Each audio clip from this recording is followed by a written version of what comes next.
Hi everyone, and welcome to Sales Talk. I'm your host, Sarah Campbell, and today we're joined by the inspiring Mark Candelaria, principal at Candelaria Design. Mark has been shaping some of the most inspirational residential homes across Arizona, as well as the country. So we sit with Mark today, talk to him about his design philosophy, his inspired living approach, and more importantly, how he reaches out to the community and builds strong teams. So, Mark, it's a pleasure. Thanks for joining us today. It's been a fun week with you guys. It has been. Yeah. We got to spend some time at dinner with you. Also met your daughter. Yep. It was amazing. And now we're in your beautiful office, Candelaria Design. Kind of decked out as a dining room today. Yeah, so you might think that Mark and I are getting ready to have dinner. Mark is hosting a big event tonight. So tell us a little bit about that event. Yeah, so tonight we're doing my famous paella dinner for Habitat for Humanity. Love that. And it was an auction item on their live auction, sold for, I believe, $8,000. So we got a dinner for eight people, $1,000 a head. And all of the money goes to Habitat for Humanity. That's amazing. Yeah. So I'm waiting for a long lost twin brother to walk into the room because I cannot wrap my head around how much you can accomplish in one day. I stay busy. You sure do. It's part of my ADD, and I have to stay busy or I go crazy. Yeah. So I've just always been that way since a kid. I used to just map out every moment of my day since I've been 5 years old, and I still do it that way. My goodness. Well, it works for you. It works for me. It works Keeps for me you. on track. Yeah. I follow you on Instagram, and I was inspired. You were at 3:26 in the morning drawing out a set of plans by hand. Right there. Right behind us, so we'll get a shot of that. Still hand drawing. Yeah, I love to hand draw. It's just, for me, it's more intuitive. It engages my subconscious to every part of that house in a very unique way. And it just enters my brain in kind of a more spiritual, soulful way than on computer or CAD. Love it. And now I used to draw on my drafting table, but now I can do it on my iPad, and which is great because now I'm not anchored to my drafting table. I can virtually draw anywhere. On the go. So yeah, I can be on the beach or in Italy, and I'm drawing away. That's perfect for you. Yeah, you can maximize every minute of your day. It's pretty nice. Even more. Yes. Yes. And I love getting up early because it's quiet and I'm not, interrupted by or thinking that I need to check emails because no one's sending me emails. And, Right. And it's just a great time when I can get a lot accomplished. Between like 4 and 8 a.m. I can get 8 hours of work done in 4 hours. Yeah, there's something to be said about that. It's I think it's a big reason why we're sitting with you today is, the theme of these sales talks is to let our sales professionals know a little bit about the industry, more about how to prospect architects, designers, contractors. But what I really want to focus on with you today is understanding that architects can be kind of this big scary entity that we get into our own minds about how do I speak to an architect, how do I work with an architect? And yes, you need to be technical, yes, you need to know your stuff, but working with you or even spending time with you, we have to realize that you're a fully functioning human being with loves and passions and family. So right. Well, you did it the right way by taking me to an Italian restaurant for dinner. That definitely got my attention. Yes. And I love good food. We know that you love good food, and we'll talk a little bit more about your background with that. Yes. But before we do that, you shared a really lovely story. I want to get to know you a little bit more, and we want our guests, our people watching, to get to know you a little bit more as well. How long have you been in architecture? Well, technically, since I was about 3 or 4 years old, but I really got into the career in my early 20s when I was going to school at ASU and dropped out and started working for my professor. Yeah. But I really got into the whole career from my mom taking us to model homes when we were kids. And I would just go through these model homes and I get the brochure with the floor plans and then walk through. And so I really got a clear understanding of how floor plans worked when I was, 4 years old. And then I would go back to our home. We had this big field behind our house, and I would subdivide the field into lots, create a brochure, then draw floor plans. And when my relatives came into town, which I'm sure they still remember this, like, oh my God, he's gonna sell us lots again. I would sell them floor plans, and then I would build a Lego model and walk them through it because I was learning all the shtick from these sales guys. And it just became ingrained in my soul. And, my mom loved it, so she encouraged me, of course. And I've just been doing, then junior high, I took drafting, high school, I took drafting. And so it's just been part of my life since you were 3. Since I was about 3. So just inspired by the sales process, the creative process, yes. process of it all, and that has spawned into what we see from you today, right? Which is truly the most beautiful architecture I have ever seen. You're very welcome. Yeah. There's definitely a passion and a theme that weaves in and out of these spaces that you get to create. So yeah, and I'm very lucky because if you look at the board behind me, we have designed houses of every style. I don't tell people we don't have a look. It's a feeling. Our houses have a feel. Yeah. So whether it's a modern house or a traditional house or a French house or a log cabin, when people flow through the house, they always tell me, I don't know what it is about your house, but it just has this great feel. All the stuff I learned from those sales guys in the model homes. So. Sure. Yeah. Yeah. Well, when you're designing a home and you're sitting with a homeowner, a potential client, what are the questions that you like to ask your client to help create that feeling, if you will, into this dream home that's going to become theirs someday? Yeah. Part of it really for me is finding out how do they want to use the home. Do they cook? Do they entertain? Do they do family functions? How do they celebrate the holidays? I've designed homes for people of all different religions. How do they celebrate their holidays?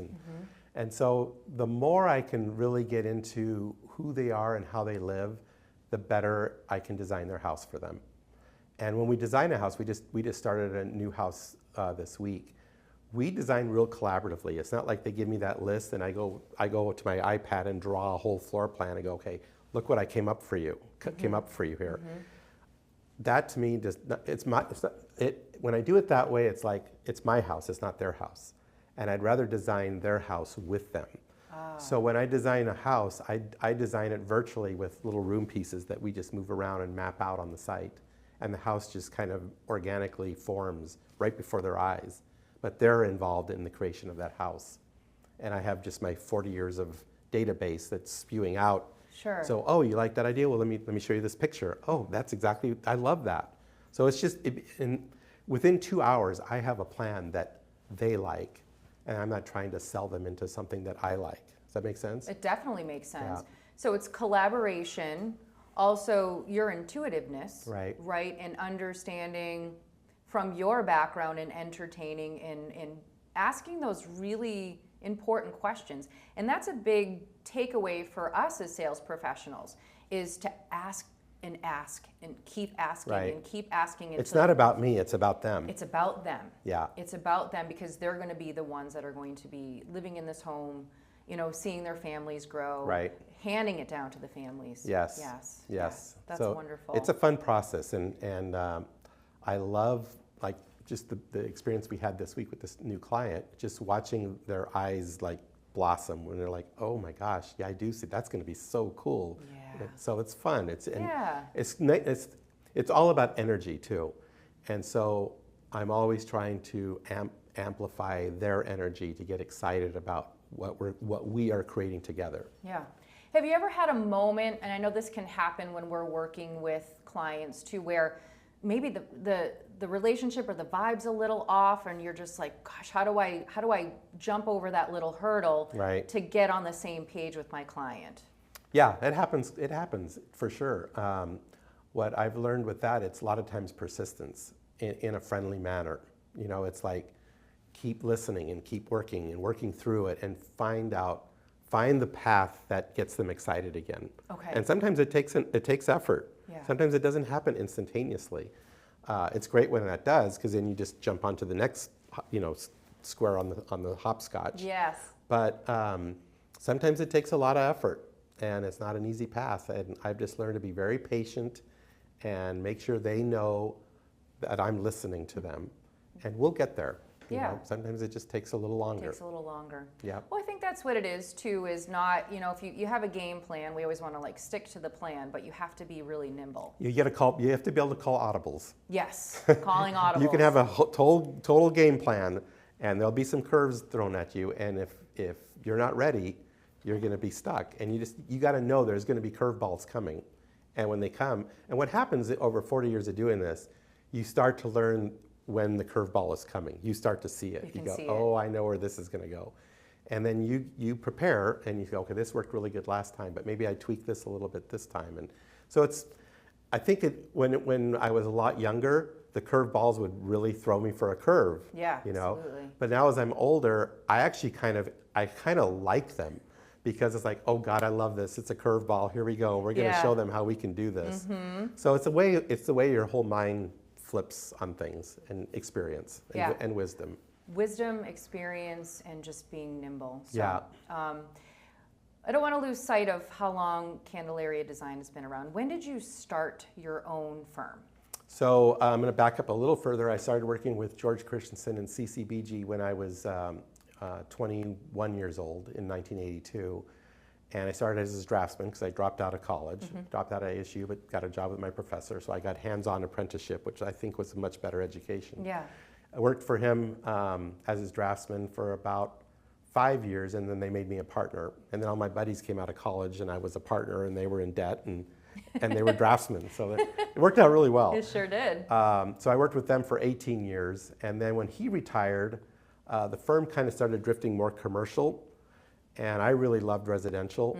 And so in 1999, I started Candelaria Design. 1999. Yep. It's a great year. Yeah, it was a great year. Prince wrote a song about it, right? Yeah, that's exactly right. And I know you're big into music. There's actually a beautiful piano off camera right now. We'll be playing tonight at our dinner. I love that. I love that. So music, that's a big part of who you are and what you do. Yeah. So 1999 started with you. How many employees did you have? So I have a classic photo of me and my 2 dogs. They were my 2 initial employees. Then I have a photo with plans strapped around their neck, and that was my team. That's amazing. But then I kind of grew pretty fast. I mean, we grew to probably 30 people by 2006, or 26 people. And then, of course, 2008 happened, and we dialed things back down. And in the course of doing that, I really found where my sweet spot is in terms of how many people I want, how many projects I want to be doing at any one time, and being able to keep my eye on all the projects. Yeah. So we're like 15 people right now, and it's just about perfect. And ironically, it's the same number of people I take on my tours. I found that 15 number is just the perfect, 15 to 16 is just the perfect number of people where people stay together and they don't start fractioning off into little cliques or you're too small that you don't get enough energy. Yeah. 15, that's a great number. Yeah. That's maybe your lucky number. Kind of keep it that way. Yeah. Mark, about how many houses are you working on at one given time? You know, it varies, and they're in all different phases, obviously. Some are in design, some are in construction. We've got a lot of small projects like little guest houses and room additions, all the way to a house right now that we're doing that's 64,000 square feet. So it's a wide gamut. Sure. So to answer that question, it's usually around 50 to 60 projects that we're doing at any one time, which sounds like a lot, but with 15 people, that's 4 projects, so it's not unmanageable. Okay. And like I say, I'm involved in all of them, and I can tell you what baseboard is in each house in any room. You know, I know it. You can wrap your head around that. Yeah. Well, it gets me to a really important question, again, why we're here with you today. Obviously, you know, love spending time with you, but there's some great insights that we gain from speaking with our industry partners and vice versa. When it comes to Sierra Pacific Windows or any of your partnering manufacturers, when do you like to see something like windows and doors come into the conversation? Well, windows and doors is probably one of the most important ones that we get involved with. The interior designers get into materials and appliances and plumbing fixtures and all that stuff. But windows and doors kind of fall into our zone. And I have made it a real point to not just pull out a catalog and show the catalog to our clients. I like to physically take them to the showroom and let them touch and feel and see the track and see how things slide and crank the windows, look at the screens. And at first, when I suggest that to a client, they go, really, we have to go to a showroom? It's like, oh, and then they go, and they always come back to me and go, I am so glad you took us there. That was one of the best experiences, and I'm so excited about our doors and windows. I always tell people doors and windows are one of the items in the house that really make the house. I can be in a house with crummy windows, and I can be in the same house with great windows, and the whole house feels completely different. What is that feeling? What do you think it is with windows and doors? I think it's just the look, the feel, the way they operate, the energy efficiency, the sound efficiency. And I've learned that so much from our remodels. When we get a job and they've got crummy windows, and then we replace them with a product like Sierra Pacific, and the client goes, we didn't do anything else in this room but change the doors and windows, and it just feels like a completely different room. I said, exactly. Yeah. Well, there's a lot to be said. There's a lot that goes into windows and doors, and obviously the technology is ever evolving in those. But weaving them into your architectural spaces as well, and knowing that Sierra Pacific Windows has a great opportunity to be able to customize. Yes. Custom grills, sizes.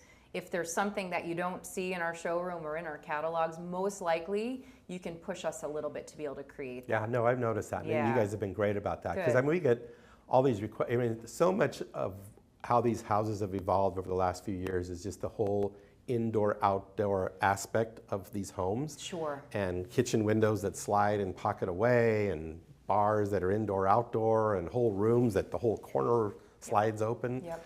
And I always think, well, okay, we've seen it all, and then we come up with some new cockamamie way of doing something. Like, could you guys do this? And like, oh wow, we've never done that before. Let's put our heads together and figure it out. So I love that. I love the inventiveness and the creativity that I see from you guys. Well, thank you. And I know you've been a huge, advocate for Sierra Pacific Windows. When we start to see things getting bigger, grander, more, abstract ways of opening and closing doors, is that inspiration coming from you into the design, or is it something that the homeowner is bringing into the space? It's usually I'm the one that's pushing the envelope. Okay. The client's like, well, we got this, and I said, what if we did something like this? They go, oh my God, can that be done? I said, well, I don't know for sure, but let's find out. And so, a lot of these new ideas we've done just from inspiration, and then sitting down with your team and making it happen. Well, a lot of the stuff that we're seeing coming down our pipeline too, from a innovation standpoint, does come from working with somebody like you and our architects that, push that envelope and want to see things a little bit more unique and different. Right. So it helps us to know what's going on out there in the architectural world. So everyone's gotten so caught up in the thin lines. Yes. It's like virtually the idea is to make the window almost disappear. Yeah, so we've done where we bury the bottom sash virtually into the floor, so it's virtually floor to glass. Yeah. And things like that. So it never ends. I'm always surprised, again, in doing this for 40 plus years, how you think, okay, that's the end of the story, but the story just keeps going. And there's just always new twists and turns that keep coming.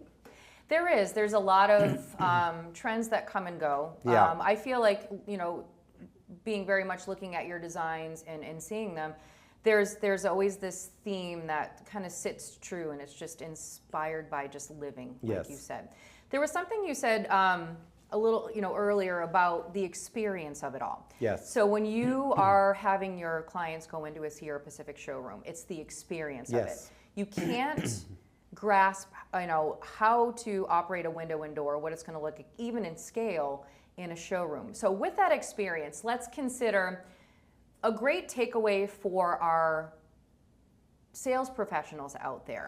When Mark Candelaria is sending his homeowners into the showroom, what expectation do you have from us to your homeowners? Well, I try to make those sessions just real informative, and clients want to always look at a lot of options. And so it's usually about a 2-hour meeting. We're usually there for a couple hours. And so it's like you said, how do they place the buttons, from door to door? How do we take the time to make sure those align? Right. So we get into a lot of details, and especially with a lot of these multi-slides, what does the track look like? How is it weatherproof? How is it waterproof? Do you want just a single glide, or do you want the big track that? So there's visual aspects that we want to get their input on, and And then, you know, the next part is always once we're under construction, we get into the shop drawings. And that's where it gets super technical. Yes. And, you know, that's basically, once we sign off, end of story, those windows are being made. Yep.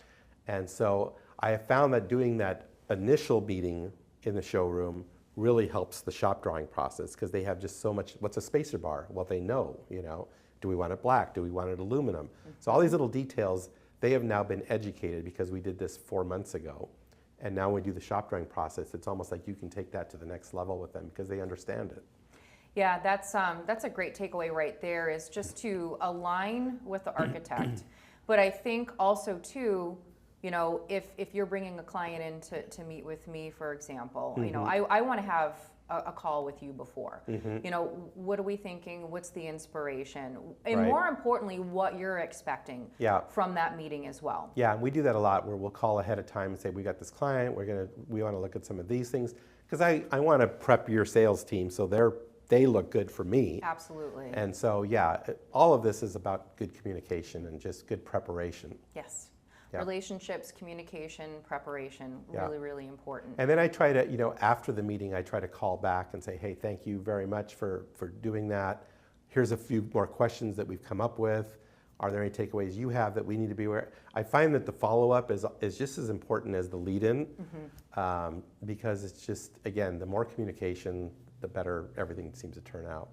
When is that follow-up happening? Because that's something that we could all, I think, just in life and in business be better about, is follow-up. When does that follow-up happen for you? So when we have this meeting with the client in your showroom, we take really copious notes and take photos of the things they looked at and put those in the notes, because clients have a way of forgetting what they saw and Well, talked it's a lot, about. too. Yeah, and it's a lot. Sure. And usually from those notes, there'll be some questions that, oh, I didn't understand that. Okay, now I get that. Can you follow up and ask this? So the notes kind of are a segue to that follow-up conversation or sometimes even a meeting. Yeah. Well, we understand too that the architect is first in the door. I mean, you guys are conceptualizing the home, what it's going to look like, feel like, the flow of it, and then even more importantly, the structure of it, what the structural needs are, what those windows and doors need to be capable of doing in that space, because we could build something big and grand, but if it's on a bluff or if it has high exposure, we need to make sure. High winds, hurricanes. We need to make sure that those products that we're recommending are going to be, you know, structurally sound. Right. Well, we got so many projects now where, you know, they want 20-foot windows or 14-foot tall doors. You know, it's like, well, how are we going to carry the weight of the transom above that door? Yeah. And all these little details that are just, to me, they're just fascinating. And then how are we going to finish that transom bar? Is it going to be wrapped with millwork, or is it going to be wrapped with metal? And there's so many little details that go into every part of it. I agree, and I think too, it's, you know, we have to be comfortable too as sales professionals when we're seeing some of these big grand drawings and concepts. It's okay to say no. Yes. It's okay to say no. I'd rather hear that it can't be done, and then we find a solution that keeps everybody happy. Yeah. You know, Mark, we're not able to make, you know, this 20-foot piece of glass, but would you be okay if we added a transom? Yes. Would you be okay if we were to break this up with some structural mulling?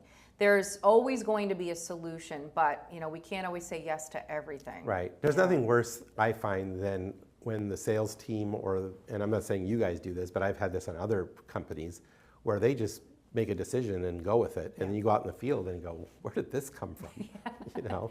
Well, that's the other thing too, is not to drop the ball in the communication. And say, well, we just had to do it this way. Well, that throws off the whole flow of this this room or this opening. So let's.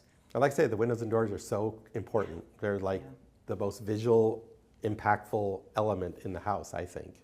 Well, I agree with you. It's a big reason why, you know, we do what we do. Yes. Well, thanks. Those are some great insights for us. A lot of things to be able to take away from, you know, your expectations of what we do in our showroom, and vice versa. And I think one of the takeaways there is the follow-up, right? Is making sure that when we're stepping into the showroom, we're giving your homeowners an experience as well as you, and then that experience carries over all that excitement because you've got them excited about Yes. what they're going to be living in. There's two other things that I've noticed especially over the last 5 years, is during construction, I like to get the window rep out and make sure that the install has been done properly. Okay. Or if just walk the job and just let me know if you see any red flags on anything. That's been super helpful. The other thing that we've been doing a little bit is at the very end of the job, when the homeowner is moving in, see if there's any problems, see if the slides work, if there's any little issues. Yeah. And there usually aren't, but there's sometimes, one track doesn't work quite right or something. And instead of the builder reaching out to you, I find it's really great to have the sales team right there with the homeowner, because it's just showing you guys care, and Yes. it's great service, Yes. So knowing when the install is going to happen, Yeah. right? Being there on installation day just to make sure that everything is doing Being what it's supposed done the to right do. way. Done And the I right know a way. lot of the builders contact you to do that, but sometimes I just like to meet you out there and make sure I've also been aware that that has happened. Yeah. Well, it's important for us to know too, as busy as you are in that showroom with your homeowners. You are on the job site when installation Yeah. has happened. You are there when, they're getting moved in as well. And I'm the there. final I'm there a year later when I'm cooking dinner for them in that kitchen, and I'm Oh sliding my the windows goodness. open. Wait, is this part of your... It's part of our whole contract. Is Okay. I get to come cook in your kitchen when the house is done. So this actually leads us into you as a fully formed human being and a beautiful person. That you have this tagline. Would you like to share it with us? Inspiring living. Yes. Yes. I wanted you to say it. I love Yep. it. Yeah. That's our whole mission, is inspiring living with everything we do. And our houses obviously are a great vessel for doing that. But we do our tours, we do cooking. We're not just about producing a set of plans. It's about producing a memory and experience, something that's going to inspire the way you live every day. Yeah. That just, it gets me emotional. I think, when we're in the nuts and bolts of this industry, right? Construction is a tough industry. Yeah. And it takes a long time. It does. It does. There's a relationship there, oftentimes, 2, 3, 5 years, right? That Yeah. you are part of these people's lives Yes. and families. Yes. And you become part of the fold with them. Right. So does that tagline anchor you when there's a little bit of kind of frazzled or frustration that's coming with the project? Does it help to bring you back to what's true to you? Yeah, and part of it too is, again, like I said earlier, I have a couple my own personal taglines. One is keep going, and one's outlast them. And I've learned that, you can be going through the worst of experiences or episodes or whatever. It's all about outlasting it, getting through it, keep going, push through, and eventually you're going to get out of it. And hopefully you're going to learn a lot from it. And I always say that some of the most creative formulas or outcomes or creations that we've had on our projects started as problems. That all of a sudden we said, well, gosh, what are we going to do here? Well, what if we had something like this yesterday, and we tweaked the whole thing, and it's like, now the room is totally perfect, it's centered, you got a little extra room here, and it's like, the problem actually created the perfect solution that we would have never come up with had the problem not happened. Do you find when you have those little problems, collaboration, are you doing this on your own on the job sites? Do you have somebody there with you? It varies. Every situation's a little different. I love collaboration, and I love collaboration in person because the think tank happens so much faster than emails or even on Zoom. I agree. And so I love think tanking with the subs, with the trades. They're the guys that are going to eventually have to do this. Right. And how can it be done? And so I love think tanking with all hands on deck.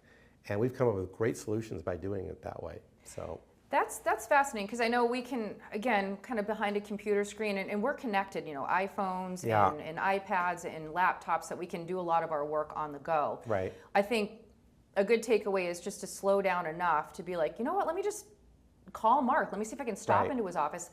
I'm having a hard time wrapping my head around this or communicating. Well, can I have 15 minutes? I just want to sort this out. And it with seems you. like when you said slow down and take the time to go call or meet, it sounds like that's going to waste time or take too much time. But if you add up all those emails down the road, Yep. you've actually compressed time tremendously. I agree. And I'm stressing it to my team all the time. Pick up the phone, Mm-hmm. make a phone call. You can document it with an email, but you have to do 40 emails to get to the answer you were trying to get in 2 seconds on a phone call. Yes, that's a really powerful one. I found myself doing that too. Just emailing, and then, I'll call an architect and be like, Mark, you know what? I hope you don't mind. I'm calling you because I am emailed out, and usually they say the same thing. Yeah. I am too. Yeah, just solve it. Let's just get our brains together. Let's solve this. And then we'll write one email summarizing how we solved it. That's important, just to remind us too that there's important information through that phone call. Still take a couple notes, email right after, be done with it, move on, so then you can keep inspiring. Right. Now, like yesterday, we had a good example where we had the client, we had the designer, we had the builder, and we had ourselves. And within an hour and a half, we had solved, I think, would have taken 2.5, 3 weeks of emails and back and forth. We solved it in an hour and a half. And everything was solved, everything was documented, and we're done. Yay. Yeah. That's a good day. It's a good day. We had fun. They were laughing. You don't catch a laugh in an email. You don't. But you do in person. You do. You do. And I'm sure there's moments too where things are a little hot and heavy, and you have to kind of put that armor on. Yep. This is going to be a difficult conversation. I may have made a mistake, or there's something that's not working correctly, but being okay getting uncomfortable. Right.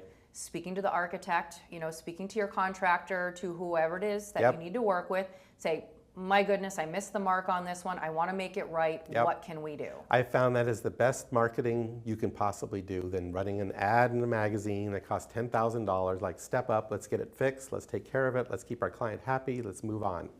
It's the best money spent. Yes, just best money spent. Hopefully you're not spending too much money doing that, but well, it's investing in yourself and believing in yourself. right. I think that's and a huge investing in your investment. client. Yeah. And keeping Even your more client importantly. happy. Yep. Yeah, then you'll have a client for life. Forever. If that's the case. Yep. It's okay to admit that something has gone less than perfect. Yep. Yeah. Okay, your lifestyle tours. Let's talk about 26 years of doing them now. 26 years. For those that are listening, Mark, tell us a little bit about your lifestyle tours and what that actually has done to branch out into the community and inspire your architecture. Yeah, so the whole thing started with a client after I first started the firm. He wanted to do a Tuscan house, okay? And so I was being a little bit cocky, and I said, well, why don't we go to Tuscany? I'm like, oh, I hope he goes for this.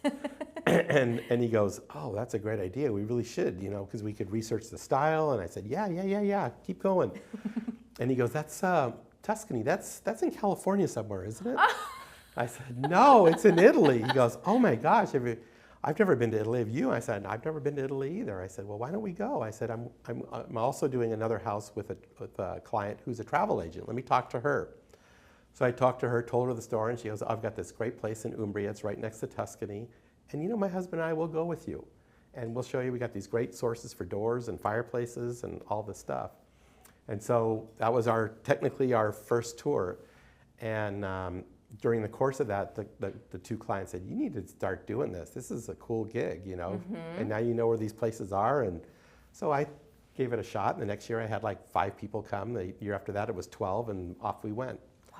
And since then we've added Spain, we've added France this past year. We went to Oaxaca, Mexico a couple years ago. Oh, I'm jealous. That's on the bucket list. It was so good. Oh my goodness. And we're working on another France tour for 2027, and our Italy tour in 26 is already sold out. And then we've added a domestic tour for people that don't want to go for 2 weeks. We have an Oregon wine tour that goes from Thursday to Tuesday, and this will be our 3rd Oregon wine and food tour. So it's just 5 days of drinking wine and having great food with me in a row. And sounds terrible. Yeah, it's tough. Oh man, that's a rough go. But like you said, what we've gained from that, and what I love is I have a mixture. Like on this France tour this year, I had one of my stonemasons and his wife go on the trip, and I had a couple clients, and I had a couple realtors. So it's a real diverse group of people that would probably never meet otherwise. And the feedback I've gotten from these tours is the best part of the trip is not where we went, but the friendships that we made. Oh, And well, I think we have to remind ourselves too, off camera we were talking about just kind of this kind of pull away of people. And there's easy ways to bring people back together through these lifestyle tours, through being in your community, just even spending time with your neighbors. Right. I don't want to get too off on a tangent because I want to come back to that. But when you're doing these lifestyle tours, are you teaching them architecture? Are you inspiring them to look at architecture a unique way? Or how does that kind of weave into working with your clients to help them design their homes? Yeah, it's more about the lifestyle than it is about the architecture. I mean, the tour really is not an architectural tour. It's more of a lifestyle and living tour, and food and wine, and just how they live, and just how a space influences the way you live. Okay. So it's more about that. And so we have like a cooking class during the trip, and people go, "This is so much fun." I said, "We should do this at home." And so hence we brought the kitchen here in our office because of learning that from the trip and what it does to unite and just bond people together, And so there's been this little aspects from those trips that I've really just incorporated into my business and into my own personal life, and hopefully our clients have done the same thing. Yeah, there's something important in that, and going back to when we first started this conversation about understanding that architects are not this kind of big scary being, right? They're humans. They have passion. What I get from it is that when we're out there prospecting and we're wanting to work with a new contractor, a new architect, new designer, is sure, making an appointment to get into the office, but also maybe doing a little bit of research, knowing where you are in the community. And for us to do what you love, join a group, maybe join some sort of thing outside of windows and doors, network, because people like to buy from people they know and trust. Right. It's all about relationships. Yes. For so, knowing that there's avenues out there besides just office visits, but, I think for you had a happy hour this week. Yeah. So maybe asking if you can be a part of that, or can you host something at an architect's office, just to let the people that are there know who you are. You're not selling anything. No. Lunch and learns are very popular. Yeah. Our office loves those. Do they? Yeah. Okay, that's good to know. Yeah, that's really good to know. They got to eat lunch anyway, and we got the windows there, and they can talk about it, and they're kind of a captive audience. Yes. I have people come out of those and go, "I never even knew that product existed, and this is so cool." So lunch and learns are still really impactful for you and for your office? Yep. And little happy hours where we bring the product and have some wine and cheese and get to know each other. And I think that's the biggest thing, is getting to know one another as human beings and just coming together. Yep, for sure. Well, Mark, you are very much involved in philanthropy. Yes. There's a couple great causes that are near and dear to your heart. Can you talk a little bit about that and what that's brought to you and your team? Yeah, so for instance, tonight's dinner was an auction item for Habitat for Humanity and their Blue Jeans and Blueprints event. And my paella pan, it's about this big, sold for $8,000 for 8 people. So that all goes to charity. Lovely. We sold, I think, 10 of those last year to different charities. Oh my goodness. So Humane Society, Habitat for Humanity, Gigi's Playhouse, we do a bunch of them. I'm on the board of Habitat for Humanity, and it's just one of the best organizations I've ever been involved in. They do not waste a penny. They are the most, not frugal, but most they're just such an honest, their money goes right to the source. It's not like it's going here and there. Sure, yeah. So I'm really proud to be a part of, because I see the impact it makes and how well the dollars are being used. And so that's one of my favorite charities. And then I'm on the board for Scottsdale Arts, and that's a lot of fun, just being involved in the arts in this community. And so yeah, giving back is a big part of our entire culture here at Candelaria Design. We like to be involved in the community. We do St. Mary's Food Bank. I cook with all the great chefs down at St. Vincent de Paul once a year. We did 2,500 steak dinners, one lunch last year. 2,500? 2,500 people we fed. Oh my goodness. In like 2 hours. That just gives me chills just to see that passion, the passion that you have just in your own day-to-day, but bringing that into people that are in need or into a charity. What made you pick Habitat for Humanity? I think they picked me, to be honest with Oh, you. really? Okay. Yeah, they reached out to me and said, would you be interested in potentially being on our board? And I go, gosh, yeah, that would an honor, you know. And I think I've been on and off the board now for close to 10 years. We designed the first 3D printed house for Habitat for Humanity in the United States. You did? Yeah. Where is it? In Tempe, Arizona. Wow. Yeah, and the beautiful family lives in there. I cooked them dinner in the 3D printed house. We have the 3D printed island in the kitchen. It's really cool. How do they 3D print a house? It's all out of concrete. So it's like, looks like a kind of like a, not to be crude, but a tube of toothpaste almost, yeah, right? exactly. I've seen videos of it. Exactly. Yeah, there's so in Arizona, that's amazing. First permitted 3D printed house in America. What'd you think about that? It was challenging because Yeah. we were designing the whole thing during COVID. Okay. And we were working with a company in Germany. And then there was logistics in getting the 3D printer here. I mean, it was very complicated, the whole process. And then we learned a lot. We were trying to, I forget when we were printing, but I think it was in the summer.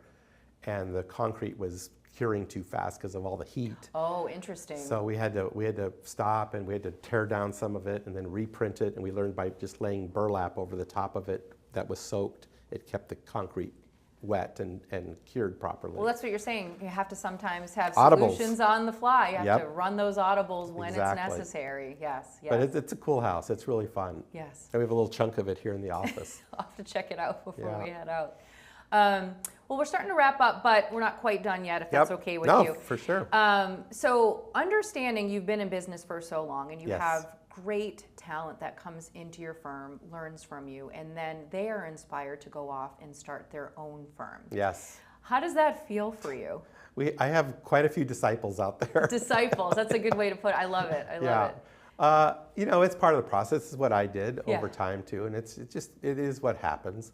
I've got a couple people here that have been with me over 20 years, so that's pretty nice too. I love to watch people come in, learn, grow, and you know, whatever happens beyond that happens. You can't control it. You can. But you do your best to keep everybody here and keep the team together. I compare it just to like football, you know, football team. You got great players and some Yep. become free agents and go to another team. There's nothing you can do about it. I think that's a healthy way to look at it, and just knowing too, I'm sure in your heart of hearts, you know, you still are proud of those people going Yeah. off and venturing on your own, because like you said, it was something that you did. Right. You know, 5 years into being a drafter and just Yep. kind of seeing like the next part of the story for Yeah. you. It's a continuation of the legacy, hopefully, at some point. I mean, I tell people how honored I was to work with George Christensen for 18 years. Yeah. I mean, he's a legend, you know. And so it was fun this last weekend. We had a house on the Phoenix Home and Garden home tour that was originally designed by George Christensen that I got to remodel 5 years ago. Oh, that's amazing. And it was mostly more of a refresh, but we remodeled a few quirky areas. Yeah. But what an honor it was to kind of continue that legacy.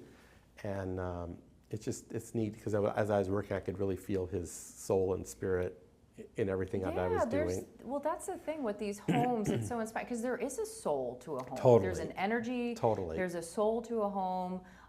It's why I think, you know, we stick with it even through the tough times to understand that this is someone's dream. And It's their sanctuary. It is. That's Yes. a great word. It is. Sanctuary. It's their sanctuary. It's where they go to get away, to rest, to make love, to Yeah. cook. Yeah. I mean, that's where they live. That's literally where they live. And recharge. Yes, and recharge. And bring friends and family in. Yep. Yep. Well, architecture, music, you don't stop there. Cooking, we've learned, obviously that's a big Yep. part of what you do. But you also host a podcast. Yes, Inspiring Living, it's Lovely. called. Yep. And who do you usually have on your podcast? So my podcast is really anybody who I find is inspiring. Yeah. So I just finished a podcast with a sports psychologist, doctor, and that was interesting. I did a podcast with the caretaker of my wife Isabel's father and the home that they run. I've had Austin King, who you mentioned. Oh, did yes. a podcast. Yep. He was on my podcast. So it's really a wide gamut of people that. What I find with podcasts is, I'm sure you find, is there's so much to people that you never really understand in just talking to them socially. But when you do an interview with them, you find out so much more about them. You sure do. And so I've loved just that whole aspect. It's like, I never knew you did that. I didn't know you were a bike racer and did all this stuff, or did bobsleds in the Olympics. What? You were a bobsledder? You know, it's a cool process. Yeah, there's a complexity of human beings if you Right. just get to know them and just ask questions and being curious. Right. Yeah. And then it doesn't stop there. The list keeps going. You also have a book that you wrote. Yes, Candelaria Homes. We published a beautiful book with Schiffer Publishing, and we're in the process now of just working on getting the second book published. And then I'm working on a third book for them on style and what makes a style. Like from a modern to transitional to traditional, what defines each of these styles and what does it mean? That's amazing. Yeah. You're inspiring. I feel like I haven't done enough today, so go off and find some projects to do. So I like to ask this question of all of our guests. What would be one piece of advice, or it could be multiple pieces of advice that you would give to an aspiring architect that's coming, through school? Maybe they're finishing school, maybe they're not going to finish school. What would you tell them? I would tell them that it is a long journey. Don't play for a sprint. It's a marathon you're about to embark upon.